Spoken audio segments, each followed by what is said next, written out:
Welcome to एस्ट्रोवेदा।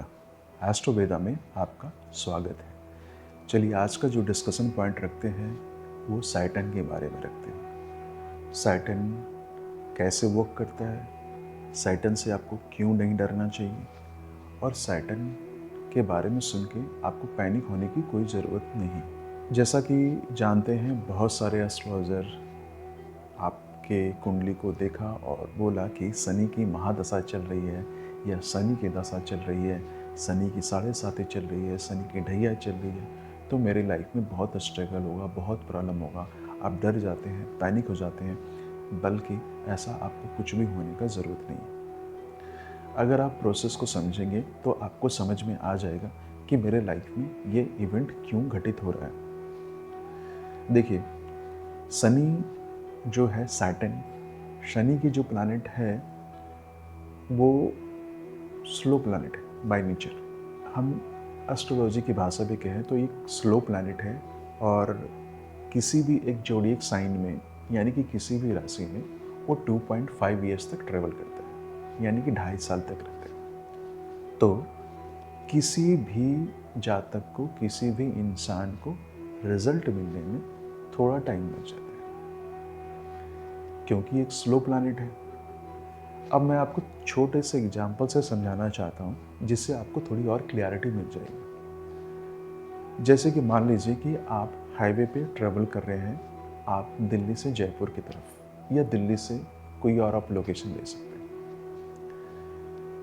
आप मान लीजिए कि आपके पास एक गाड़ी है जिसकी speed maximum 40 kilometre per hour जा सकती है। आप चाह कर के भी उसकी स्पीड को 60-100 तक लेकर नहीं जा सकते।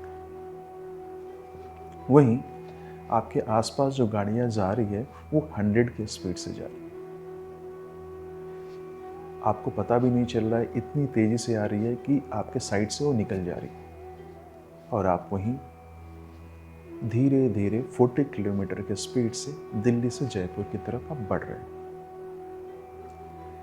तो आपको क्या फील होगा? आप कैसा फील करेंगे?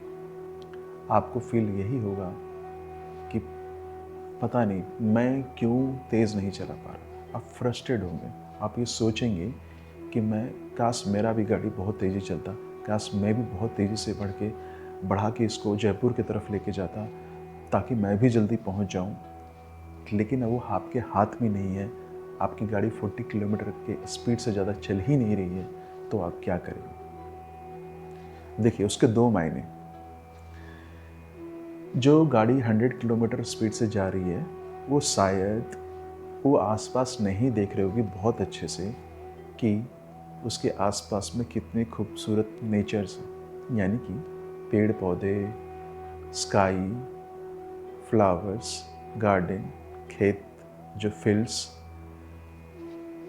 आप उसको बहुत अच्छे से बारीकी से देख सकते हैं और समझ सकते हैं और उसको आप एंजॉय करते हुए जा सकते हैं।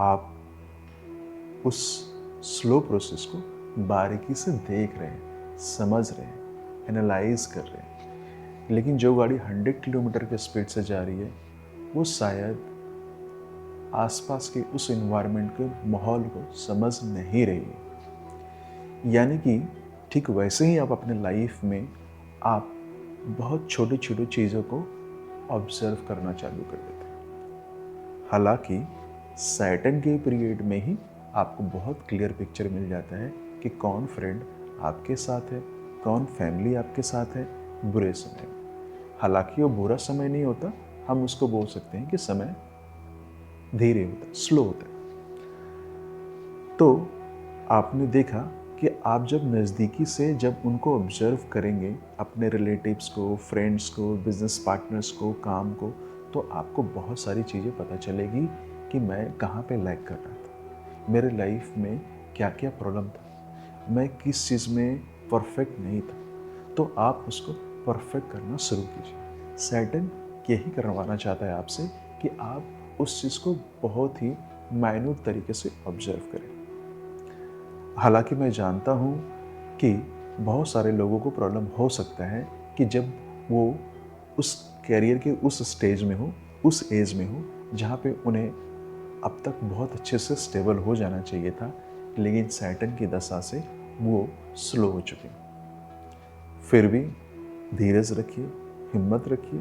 बहुत सारे ऐसे बिजनेसमैन जो आफ्टर 40, 45, 50 बहुत सक्सेस हुए हैं और उनकी लाइफ भी बहुत अच्छी जा रही है। लोग उनको बहुत अडोर करते हैं, मानते हैं। तो लाइफ में क्या है, आपको अपना हेल्थ अच्छा रखना है, अपने आप को फिट रखना है और कोशिश ये करनी है कि ठीक है, आपके पास थोड़ी देर से धन आए, पैसे आए, देर से आपको मान सम्मान मिले, फिर भी घबराने की ज़रूरत नहीं है। और अगर आपको कम एज में जा चुका है तो भी आपको घबराने की ज़रूरत नहीं, क्योंकि आप उस फेज से बाहर निकल चुके हैं। हालांकि दूसरी चीज़ और भी बहुत ध्यान करने की ज़रूरत है कि सैटर्न की अगर महादशा चल रही है, जैसा कि मैं बोलता हूँ पहले कि सैटर्न कोई भी महादशा की प्रेडिक्शन कोई भी एस्ट्रोलॉजर करता है, आप सबसे एक ही रिक्वेस्ट है कि उसके नक्षत्र को ज़रूर ध्यान रखिए, क्योंकि कोई भी प्लैनेट अपने नक्षत्र का 80% रिजल्ट पहले देता है। मैंने ऐसे बहुत सारे केसेस देखे हैं कि जहाँ पे बंदे की शनि की महादशा चल रही है बट वो अपने कैरियर में बहुत अच्छा कर रहे हैं। उसका एक ही रीज़न था, क्योंकि सैटर्न जिस नक्षत्र में बैठा था और नक्षत्र का जो रिजल्ट दे रहा था वो 80% रिजल्ट अपने नक्षत्र का दे रहा था। यानी कि उसके लाइफ में जो इवेंट घटित हो रहा था वो नक्षत्र का 80% हो रहा था। तो आप समझ सकते हैं कि सिर्फ सैटर्न का महादशा आने से आपको डरने की ज़रूरत नहीं है। हमें नक्षत्रों का भी ध्यान रखना ज़रूरी होता है। ऐसे बहुत सारे क्लाइंट्स मेरे पास आए हैं और ऐसे बहुत सारे एस्ट्रोलॉजर जो सीखते हैं, वो बोलते हैं कि मैंने अपने क्लाइंट को बोला कि राहु की महादशा चल रही है 8th हाउस में, शनि की महादशा चल रही है, शनि 8th हाउस में, पर उनके लाइफ में इतना सीरियस कोई प्रॉब्लम है नहीं। ऐसा क्यों? तो उसका जैसे मैंने आपको एग्जाम्पल बताया कि उसका सिंपल सा एग्जाम्पल ये है, क्योंकि उनके नक्षत्र जो हैं कि जो प्लैनेट, अब जैसे मान लीजिए मैं आपको एग्जाम्पल से समझाता हूँ कि शनि का जो नक्षत्र स्वामी है वो मंगल है। मंगल 2, 6, 11 में बैठा है या 2, 6, 11 हाउस के साथ रिलेशन बना रहा है, तो उसके लाइफ में मेजर प्रॉब्लम कभी भी नहीं आ सकती। फाइनेंशियली वो बहुत ही स्ट्रांग होगा इस पीरियड में। क्यों?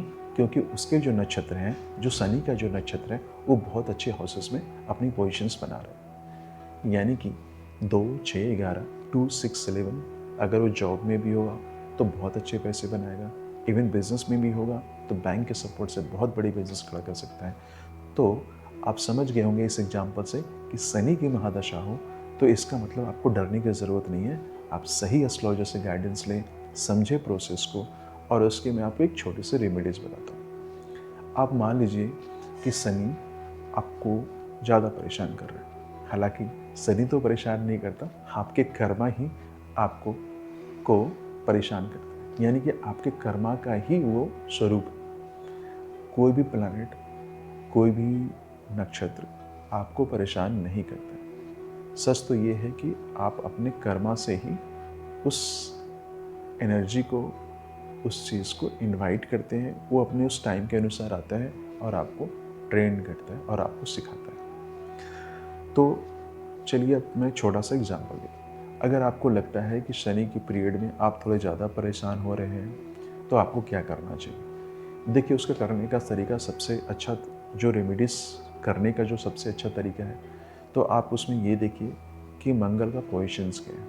अगर मंगल अच्छे हाउसेस में है, यानी कि 2nd, 3rd, 11th, 10th भी ठीक है, तो ऐसे अगर कुछ हाउसेस अच्छे हाउसेस में बैठे हैं, अच्छे कनेक्शन बना रहे हैं, तो आपको क्या करना चाहिए?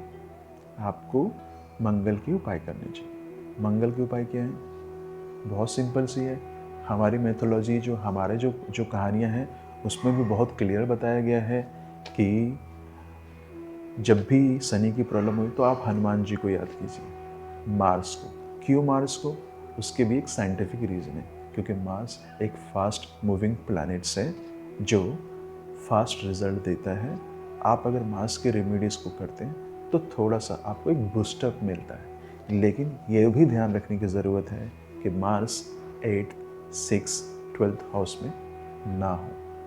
तो ऐसे बहुत सारे छोटे छोटे चीज़ हैं जो आप ध्यान रख सकते हैं। वास्तु के हिसाब से आपको क्या करना चाहिए? वास्तु के हिसाब से आपके वेस्ट जो डायरेक्शन है, यानी कि पश्चिम की जो दिशा है, वो साफ सुथरी, clean, white, of white, yellow, ये कलर चल सकता है। इसके अलावा और कोई कलर है, ब्लू भी चलेगा। इसके अलावा कोई कलर है, जैसे कि मान लीजिए रेड, ऑरेंज, पिंक, और ऐसी कोई भी कलर जो रेडिश हो, लाल हो, लाल कलर में हो, तो आपको उसको अवॉइड करना चाहिए। इवन ग्रीन कलर भी, हरा रंग भी आपको अवॉइड करना चाहिए। आप वाइट, ऑफ वाइट, येलो लेकर चल सकते हैं। तो आप समझ गए होंगे कि वेस्ट की जो डायरेक्शन है वो बहुत ही इंपॉर्टेंट है शनि के लिए, और जो रिजल्ट देता है वो भी शनि के ही हाथ में। तो आप चाह कर के भी उससे पीछे हट नहीं सकते। इसीलिए आपको घबराने की ज़रूरत नहीं है। समय के साथ चले, ऑब्जर्व करें। अगर शनि की भी पीरियड है, 100% आपको अच्छा रिजल्ट मिलेगा। थोड़ा स्लो होगा, आपको ऑब्जर्व करना है, आपकी अपनी कमियों को दूर करना है, डिसिप्लिन मेंटेन करना है। ये सबसे ज़्यादा इम्पोर्टेंट है। Thank you so much.